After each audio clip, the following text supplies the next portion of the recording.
Single heart beat scan ఒక్క second లోనే world class 640 slide CT scan ఇప్పుడు మీ vista imaging Banjara hills లో.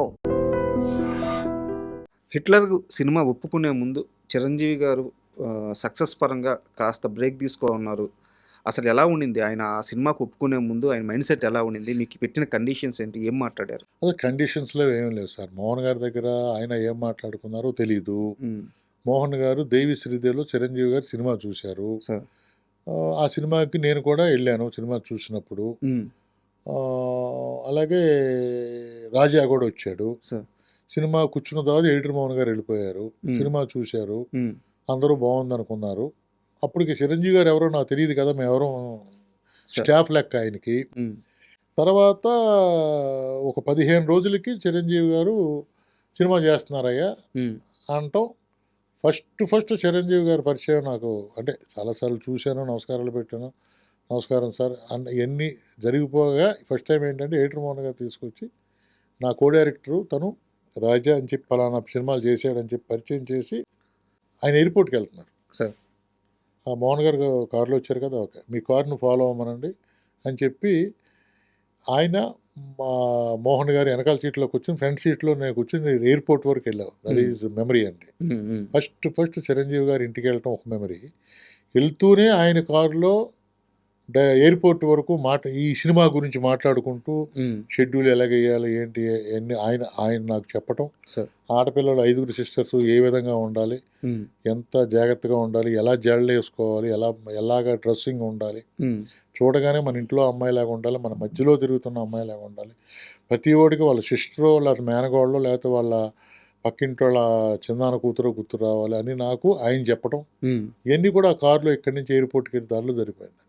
Sir నా అదృష్టం ఏంటంటే ఎడిటర్ మోహన్ గారి దగ్గర నేను ఉండటం, ఆయనకు గౌరవం ఉంది. ఆయన దగ్గర కూడా ఏంటంటే డిఫరెంట్గా ఆయనకి ఇచ్చే గౌరవంలో 50% గౌరవం ఉంటుంది. దానితోడు ఏంటంటే ఎవరిని కూడా కష్టపడే వ్యక్తిని ఎవరిని కూడా హీనంగా చూసే మెంటాలిటీ కానీ చిరంజీవి గారు అక్కడ హీరో అవటం. దానితోడు దాసనారాయణ గారు ఫాదర్ క్యారెక్టర్. అండ్ మీరు ఆ సినిమాకి పనిచేశారు కాబట్టి ఒక సీరియస్ క్వశ్చన్స్ అవి చాలామంది క్లారిటీ రావాలి, అందుకే అడుగుతున్నాను. దాసరి నారాయణరావు గారితో మీకున్న అసోసియేషన్ మామూలుది కాదు. అవునండి.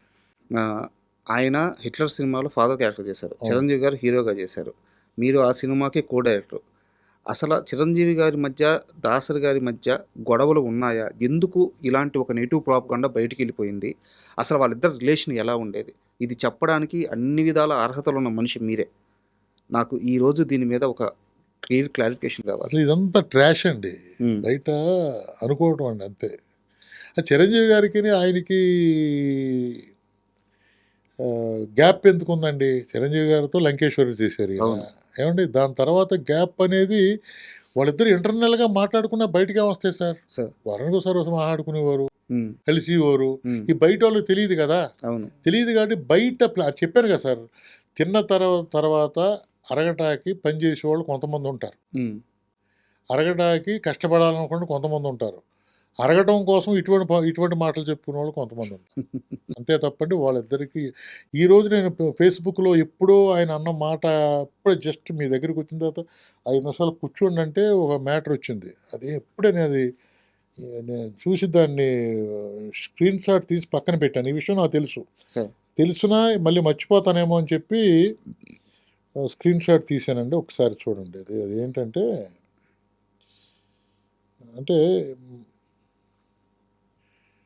చిరంజీవి గారు హీరో మాత్రమే కాదు, ఆయన ఒక సినీ కార్మికుడు, కళాకార్మికుడు, కష్టజీవి. 1 నుండి 10 వరకు చిరంజీవే, ఆ తర్వాతే ఎవరైనా. దర్శకరత్న దాసనారాయణరావు. ఇండస్ట్రీలో 1 నుంచి 10 ఇదిగోండి. నేను ఇప్పుడే మీ దగ్గరికి వచ్చిన తర్వాత కాఫీ తాగే టైంలో స్క్రీన్ షాట్ తీసి పెట్టుకున్నా. ఎందుకంటే వీళ్ళిద్దరి మధ్యన గొడవ అంటే అసలు నమ్ముతారండి? అసలు ఒకసారి ఆలోచించండి.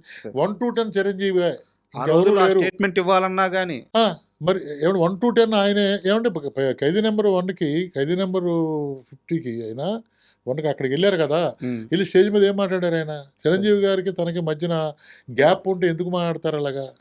అప్పుడు మాట్లాడింది. ఎప్పుడు ఆయన మనసులో ఒకటే 1 to 10 చిరంజీవి గారు, ఇంకెవరు లేరంటాడు ఆయన. మరి వాళ్ళిద్దరి మధ్యన గ్యాప్ వచ్చింది, ఇద్దరు తిట్టుకునేవారు, ఇదే అది అంటే ఎంతవరకు కరెక్ట్ అండి? కరెక్ట్ కాదు సార్ అది. అది క్లియర్‌గా చెప్పే మనిషి లేకుండా పోయాడు సార్. అది నేను చెప్తున్నాను కదా! వాళ్ళిద్దరి మధ్య ఏ గ్యాప్ లేదు. హ్మ్. అది మాత్రం కన్ఫర్మ్. ఎందుకంటే వాళ్ళ ఫ్యామిలీకి, వీళ్ళ ఫ్యామిలీకి అల్లు రామలింగయ్య గారు, మన ఎవరు అరవింద్ గారు చిన్నప్పటి నుంచి తిరిగినది అంత అటువంటి ఫ్యామిలీలో ఎందుకు వస్తదండి? సార్. అంటే రోజు భుజాల మీద తిరగకపోవచ్చు సార్. హ్మ్. హ్మ్. హ్మ్. కానీ ఇద్దరు రిలేషన్‌షిప్ ఎందుకు పోద్దండి? ఇప్పుడు ఎక్కడైనా గొడవ పడ్డారా? లేదు కదా! అవును. ఏదో మాట అనుకున్నారా? లేదు కదా! అవును. మరి ఎందుకు ఈళ్ళు డిసైడ్ చేసేస్తారు ఎవరి మట్టుకాళ్ళు? వాళ్ళిద్దరికి గొడవలున్నాయి, వాళ్ళిద్దరికి గ్యాప్ ఉందని. హ్మ్. కరెక్ట్ కాదు కదా సార్. నాకైతే మాత్రం నాకు తెలిసుండగా వాళ్ళిద్దరికి ఏ గ్యాప్ లేదనేది నాకు తెలుసు. సార్. ఎందుకంటే దాసనారాయణరావు గారు మినిస్టర్ అయిన కాడి నుంచి ఆయన పోయే వరకు ఆయన పక్కనే ఉన్నాను. హాస్పిటల్‌లో 80 రోజులు నేనే ఉన్నాను. ఏ టు జెడ్ ఆయనకు వాట్ ఈజ్ వాట్ ఆయన విషయాలన్నీ తెలుసు. ఆయన ఫ్యామిలీ విషయాలన్నీ తెలుసు నాకు. సార్. ఆయన కొన్ని విషయాలు ఎవరికీ చెప్పని విషయాలు నాకు చెప్పిన రోజులున్నాయి. సార్. కాబట్టి ఆయన ఎప్పుడు చూసినా సార్ ఆయన ఒక విషయం చెప్పాలి సార్ ఆడియన్స్‌కి. రాత్రి 2:30, 3 వరకు సినిమాలు చూసేవారండి ఆయన. దాసరి గారు. దాసరి గారు. హ్మ్. అప్పటి వరకు మేము ఉండేవాళ్ళం. హ్మ్. నేను రాజేంద్ర ఆయన ఎళ్ళమనే వరకు ఎళ్ళేవాళ్ళం కాదు. సార్. ఇంకా బయలుదేరండి అయ్యా అనేవారు 2:30కి. హ్మ్. 2:30కి. ఇప్పుడెప్పుడన్నా ఆయన చిరంజీవి గారి సినిమా చూసారనుకోండి, సార్. కష్టపడ్డాడయ్యా హ్మ్. ఇలాగనేది. హ్మ్. ఎవరు లేరు అంత కష్టపడ్డ వ్యక్తి. హ్మ్. అంత కష్టంతో పైకొచ్చిన మనిషి. ఓపెన్‌గా చెప్పేవారు. ఓపెన్‌గా మాతో హ్మ్. సపోజ్ ఆ సినిమా అప్పుడే ఇన్సిడెంట్ జరిగిందనుకోండి, అది కూడా గుర్తుచేసేవారు. హ్మ్. అప్పుడు అలా జరిగింది, ఇలా జరిగింది. వాళ్ళిద్దరి మధ్యన గొడవలనేది అంత ట్రాష్ అనేది నమ్మొద్దు. సార్. సార్ ఇంకో కాంట్రవర్సీ కూడా దాసరి గారి చుట్టూ నడుస్తూ ఉంది. దాసరి గారి మరణం చుట్టూ. బయటికి ఏదేదో ఆయన ఆ మెడిసిన్ వాడారు, ఆ టాబ్లెట్స్ వాడారు, ఆపరేషన్ చేపించుకున్నారు. ఇలా రకరకాల కాంట్రవర్షీలు నడుస్తా ఉన్నాయి. యాక్చువల్‌గా నేను దాసరి గారి బిడ్డల ఇంటర్వ్యూ కోసం, వాళ్ళ కొడుకుల ఇంటర్వ్యూ కోసం సంవత్సరం రోజులుగా ట్రై చేస్తున్నాను. చాలా క్లారిఫికేషన్స్ కావాలి. అంత పెద్ద డైరెక్టర్, దర్శకరత్న. ఆయన చుట్టూ ఎలాంటి నెగెటివ్ ప్రాపగండా జరగకూడదు అన్నది నా అభిప్రాయం. ఆయన మరణం మీద మాత్రం ఇప్పటికీ అది అలాగే ఉండిపోయింది. అసలు ఆయన మరణం వెనక ఏం జరిగింది? ఏం జరుగుతుందండి అంత అది కూడా చెప్తున్నాడు కదా సార్. ఇప్పుడు రకరకాలుగా మాట్లాడుతారు. ఆయన ఆపరేషన్ చేయించుకున్నారు.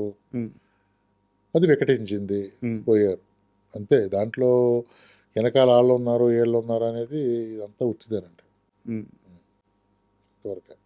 దాంట్లో వేరే లేదు నాకు తెలుసున్నంత వరకు. కానీ నాకు తెలియనిది ఏమైనా జరిగిందేమో నాకు నీకు తెలీదు. తెలియనిదేముంది మొత్తం ఇండస్ట్రీలో దాసరి గారి గురించి చెప్పాలి అంటే రాజా చెప్తాడు. రాజా వనం రెడ్డి చెప్తాడు. ఎందుకంటే చివరి రోజుల్లో పక్కనుంది ఆయనే. అండ్ శివాజీ రాజా గారు వచ్చారు నా ఇంటర్వ్యూకి. శివాజీ రాజా గారు కూడా ఆ ఇంటర్వ్యూలో చెప్పారు. నేనెళ్ళి లాస్ట్ రోజుల్లో అంటే సార్‌తో నాకు ముందుగా గ్యాప్ వచ్చింది. ఆయన చివరి రోజుల్లో ఆ గ్యాప్ పూడ్చుకున్నాను. అప్పుడు కూడా ఆ ఇంటర్వ్యూ అయిపోయినాక ఆ ప్రస్తావనలో కూడా మీ గురించి చెప్పారు ఓకే. ఓకే. శివాజీ రాజా గారు. సో లేదు. ఆయన కొడుకు కంటే ఎక్కువగా పక్కనే ఉండేవాడిని సార్. సార్. అంటే ఆయన తెల్లవారుజామున 5 గంటలకు లేపి, నిద్ర లేపి 5:30కి వాకింగ్ తీసుకెళ్ళాను. 3 నెలలంటే ఆలోచించండి. సార్. అంటే ఆయన దగ్గరికి నేను 4:30కి వెళ్ళాలంటే నేను ఎన్ని గంటలు లేసి ఉంటాను? హ్మ్. అలాగా మా ఇద్దరి మధ్యన గురు శిష్యుడు ఆయన నాకు గాడ్ ఫాదర్ తండ్రి అంతే. ఎందుకో మా ఇద్దరికి అలాగా ఆయన నేను లేకపోతే ఆయన భోజనం లేని రోజున భోజనం లేకుండా అంటే పిలిచి రాజా ఉన్నాడా భోజనానికి అని చెప్పి అడిగి భోంచేసేవాడు. హ్మ్. అందుకోసం అని చెప్పి నేను ఉండి భోంచేసి వెళ్ళేవాడిని. సార్. అలాగా మా ఇద్దరిది ఎందుకో భగవంతుడు ఏ రుణం ఆ రోజుల్లో నాకు ఆయన దగ్గర ఉండటం ఇదంతా హ్యాపీ ఆయనకి సేవ చేసుకోవటం భగవంతుడు నాకు ఇచ్చిన అదృష్టంగా ఫీల్ అవుతానండి.